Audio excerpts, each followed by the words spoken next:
Bismillahirrahmanirrahim. Alhamdulillahirabbil alamin wassalatu wassalamu ala asyrafil anbiya'i wal mursalin wa ala alihi wa sahbihi ajma'in. Nawaitu ta'allum wa ta'lim wa tadhakkur wa tadhkir wa nafa' wal intifa' wa nifada wal istifada wal hadd 'ala tamassuki bi kitabillah wa sunnati rasulih wa du'a ila al-huda wa da'watal khair wa ibtigha' wajhillah mardatih wa qurbihi wa thawabi subhanahu wa ta'ala.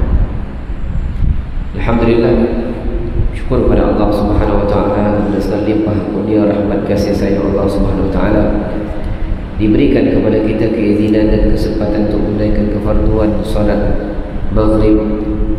Alhamdulillah juga secara berjemaah, dan alhamdulillah kita juga masih diletakkan Allah dalam satu majlis, iaitu majlis zikir, majlis ilmu yang disebutkan sebagai Raudhatun min Riyadil Jannah, taman daripada taman-taman syurga. Mudah-mudahan keberadaan kita dalam majlis seperti ini, di sini, di tempat lain juga mendapat pengampunan Allah Subhanahu Wa Taala, dan mudah-mudahan keberkahan daripada majlis ini melimpah juga kepada ahli keluarga kita, dan mudah-mudahan segala hajat dan permintaan kita Allah perkenankan. Amin ya rabbal alamin.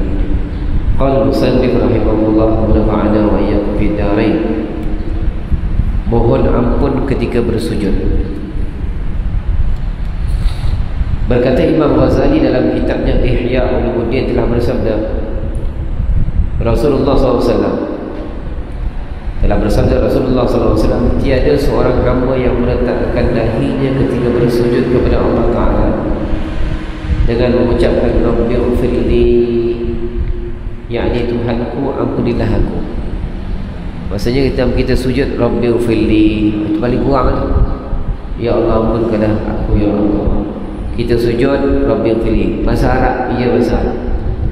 Kalau bahasa Arab kita solat, baca dalam bahasa Arab, solat kita sah. Tapi kalau kita baca dalam bahasa Melayu, lafazkan, maka solat kita tak sah, batal sembahyang. Habis tu tak tahu nak sebut apa, boleh dalam hati kita, dalam hati. Selain daripada bahasa Arab tak boleh dilafazkan dalam solat. Solat hanya khusus untuk bahasa Arab. Ketika kita sujud,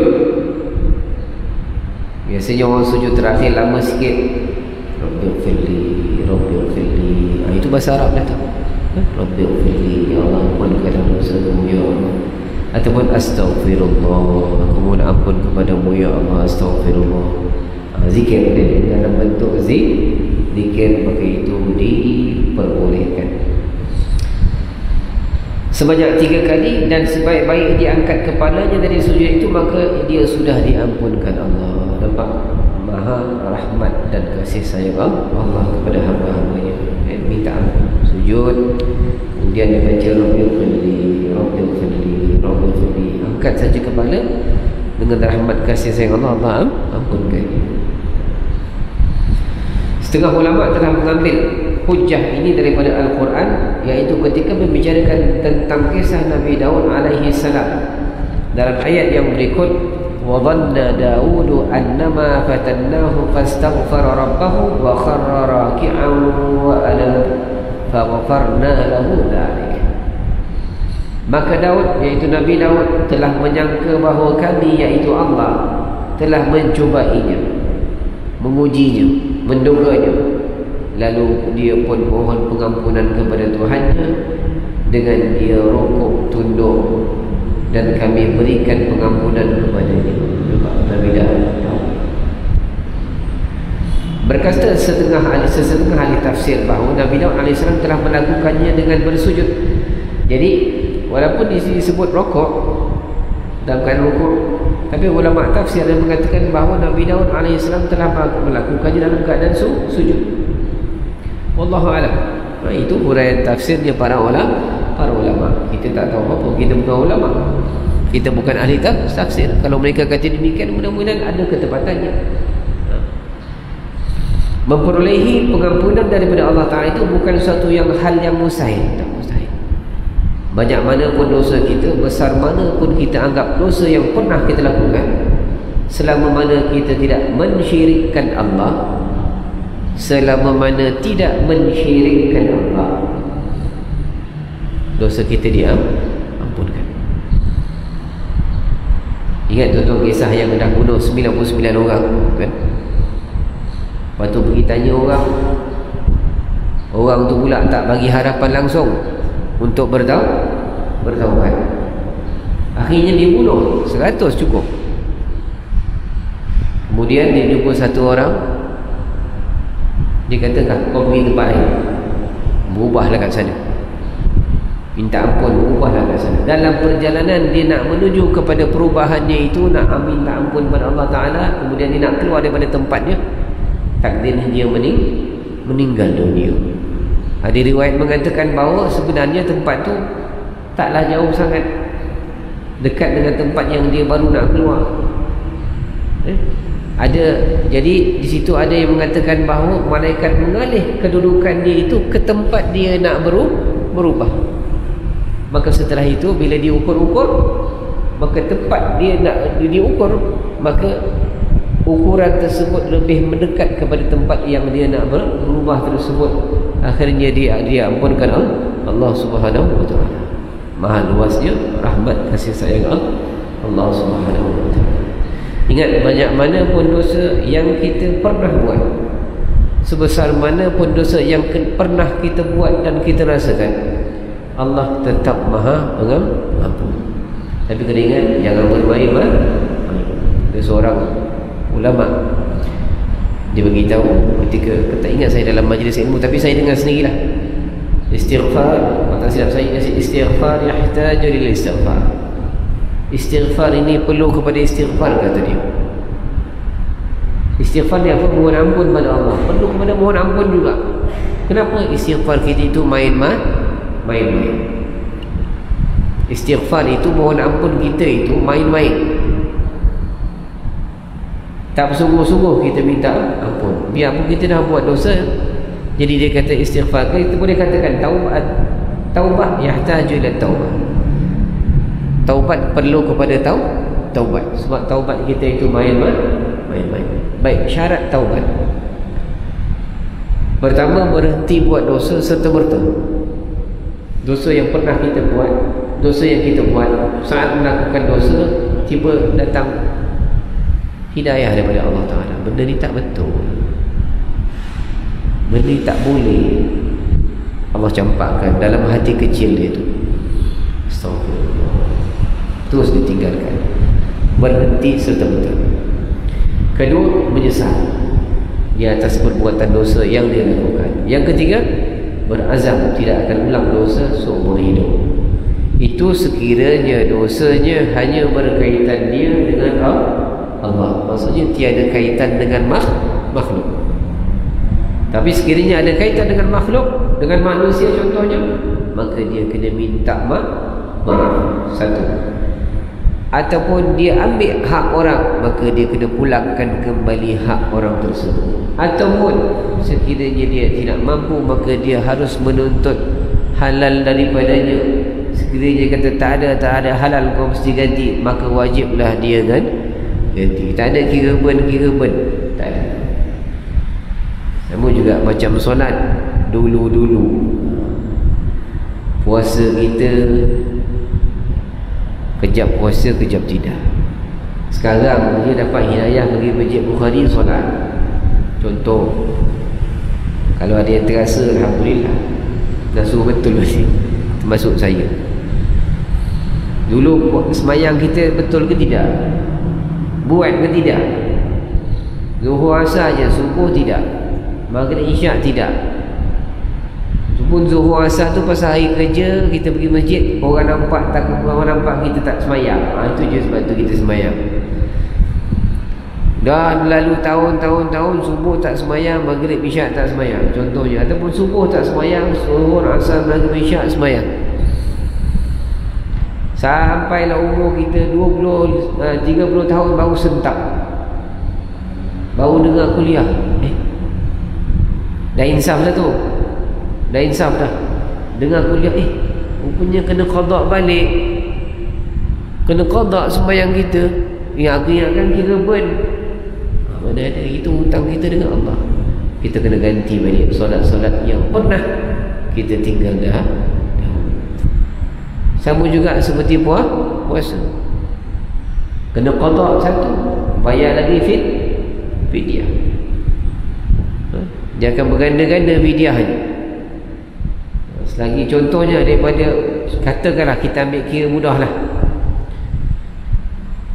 5 tahun kita tak ganti puasa yang 10 hari ni, contohnya, selagi kita tak ganti, selagi itu fidyah akan berganda, bertambah. Contohnya kalau fidyah RM2 contohnya kan, kalau wilayah ni ditetapkan RM4, sebenarnya kalau ikutkan sebenarnya, ukuran sebenarnya tak sampai, tapi tak apalah, kita ikut fatwa semasa di Kuala Lumpur ni, nak ambil mudah. Lain negeri lain dia punya kadar bayaran. Jadi di wilayah ini ditetapkan RM4 kadar fidyah kalau tinggal puasa sehari yang tak digantikan. Contoh, tahun ini kita tak puasa sehari, macam-macam sebab lah. Mungkin terlupa niat, mungkin saja tak puasa kan? Jadi sebelum bertemu Ramadan akan datang, wajib diganti. Bertemu sahaja Ramadan akan datang, masih belum ganti sehari, masuk Ramadan akan datang, dia sudah kena bayar fidyah. Masuk tahun depan, kita puasa straight, okey, cantik, 30 hari ataupun 29, sampai 5 tahun baru teringat, dulu aku pernah 1 hari aku tak puasa, aku tak ganti sampai 5 tahun. Apa jadi? Maka dia kena bayar fidyah RM4 kali 5 tahun. Bukan 5 tahun bilangan hari tu, maksudnya bilangan tahun tu apa? Berapa tahun dia ditinggalkan? 5 tahun, maka RM4 tu mewakili sehari. Itu kalau sehari Kalau sehari RM4 kali 5, 4 kali 5 20, maka dia kena bayar ataupun ganti fidyahnya RM20 yang selama 5 tahun dia tidak berpuasa. Bayangkan kalau sebulan dia tak puasa, 19 puasa kan, dia tak puasa, kerja dia makan aja. Asal Ramadan je lapar, Yang tengok cerita tu je dah tahu kan. Sebulan dia tak puasa, selepas 5 tahun baru sedar, aku dulu pernah sebulan aku tak puasa. Maka sebulan tu RM34 kali 30 dulu, jadi 120. Tahun depan dia puasa yang memang untuk tahun tu, puasa sampai ke 5 baru teringat, maka 120 kali 5 tahun kali 5 lah. Dia berapa jumlah dia? 600. Macam mana ribu? Naya ke dia? 600 ringgit dia tak puasa. Itu kalau tak puasa sebulan, setahun. Kalau 15 tahun ataupun umur balik kita tak puasa-puasa,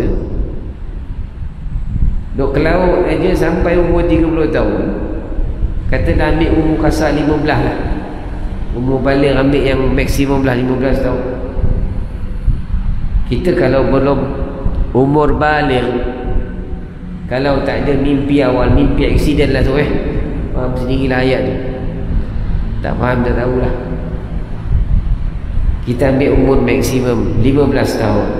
Siapa saja kalau tidak ada tanda-tanda awal, maksimum 15 tahun ikut perkiraan tahun hijrah, maka dia sudah dikira balik. Jangan nak mengarut, aku dah 20 tahun tak mimpi, aku tak balik lagi. Tak mengarut dah tu. 15 tahun, baik lelaki baik perempuan, kalau tak ada tanda-tanda awal balik, perempuan tak datang haid lagi, tak datang sampai 15, mak tak datang haid lagi, aku dah 15 tahun dah, kau tak balik lagi lah tu, tak semayang, tak wajib. Benda-benda 15 tahun maksimum perkiraan tahun hijrah. Kira mak ayah kena kira tu, yang nak ikut dia anak tu. Kita pun tak faham sangat fiqah, tanya orang. 15 tahun Ustaz, sampai ke 20. Contohlah ambil 5 tahun dah tu, dah 20 tambah lagi 10, baru sedar, baru nak hidup cara beragama, nak semayang. Bayangkan 15 tahun tak puasa. Kalilah berapalah jumlah dia tu. Yang tahun pertama tu kali sampai 15, yang tahun kedua tak puasa kali 14, tahun ketiga tak puasa kali 13, tahun gantilah. Banyak kan? Sebab itulah kita kena beri pendedahan awal kepada anak-anak kita tentang ilmu agama, supaya dia tak buat kesalahan seperti mana kita pernah buat sekarang ini, supaya dia sedar lebih awal, supaya dosa dia pun tak banyak, supaya dia mudah perjalanan dia menuju Allah Ta'ala. Kalau kita rasa kita tak baik, kita kena buat anak kita jadi lebih baik.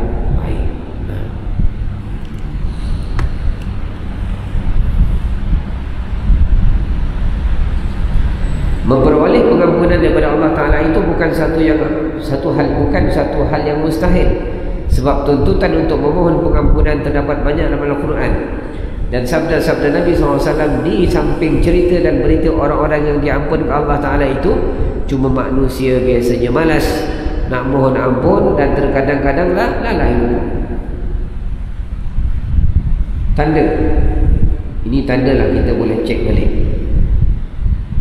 Di antara tanda yang kita boleh semak dalam diri kita bahawa adakah kita ini dekat ke jauh daripada Allah. Adakah kita ini dekat ataupun jauh daripada Allah. Tanda yang paling mudah untuk kita mengenal diri kita sendiri, bukan ukur orang, ukur diri sendiri. Baik kau imam ke, baik kau bilal ke, baik sikit masjid, pengurusi surau, profesor, doktor, siapa-siapa pun, ialah dalam sehari ni berapa kali aku ingat Allah. Dalam sehari ni berapa kali aku ingat Allah. Jangan cerita pasal tak sembahyang. Kalau kita tak sembahyang fardu, tak puasa fardu, memang kita jauh daripada Allah. Bukan maksud saya nak ukur dari sudut dimensi jauh dekat tu. Tapi kalau tanda kasih sayang Allah kepada hamba-Nya, bila mana Allah nakkan orang itu kepada kebaikan, Allah akan fakihkan dia dalam agama, Allah akan gerakkan lisannya untuk berzikir, Allah akan gerakkan hati dia untuk berzikir, Allah akan gerakkan tubuh badannya untuk beribadah. Tanda Allah lalaikan seseorang tersebut, Allah tak bagi dia ingat Allah tak bagi dia peluang untuk baca Quran, Allah tak bagi dia peluang untuk sembahyang fardu. Itu tanda kita jauh daripada Allah Subhanahu Wa Taala. Jadi duduk termenunglah kita. Allah, hari ini tak istighfar. Rasulullah istighfar sehari lebih daripada 70 kali. Itu Nabi yang tak berdosa. Dan nak bagi contoh pada umat ini, aku manusia yang memang berdosa, memang kena minta ampun. Kita pun astaghfirullah. Baik. Istighfarnya Nabi itu macam saya sebut minggu lepas, istighfarnya Nabi itu pertama ialah untuk memberi contoh kepada kita bahawa hari-hari kita kena istighfar. Yang kedua, istighfarnya Nabi, mohon ampunnya Nabi itu, Rasulullah SAW itu bukan kerana dia berdosa. Itu kerana tanda kekurangan dia sebagai, dia merasakan kekurangan dia sebagai makhluk Allah, menjalankan tanggungjawab. Kalau kita istighfar lain, istighfar kita ni banyak dosa, maka istighfar. At-taibu min dzambin kaman la dzamba. Orang bertaubat daripada dosanya seperti dia tidak ada dosa. Baik kita muda, baik kita tua. Dan kita kena ingat dosa bukan sekadar dosa yang zahir saja, bukan sekadar maksiat yang zahir saja. Berzina, minum arak, menganiaya orang, menzalimi orang, merampas orang, ragging masuk sekolah-sekolah dulu, suka ragging orang tak minta ampun. Oh, dosa tu kena ingat anak-anak cucu kita tu. Bukan soal siapa tua siapa muda. Biasalah sekolah rigging. Kalau tak ada, bukan asrama tu, tak boleh. Dari segi hukum kita tak lepas. Itu dia. Kena selalu minta ampun kepada Allah Subhanahu wa taala. Bahkan dosa juga kalau kita ada apa? Hasad dan dengki. Ada ujub, ada takabur, ada riak.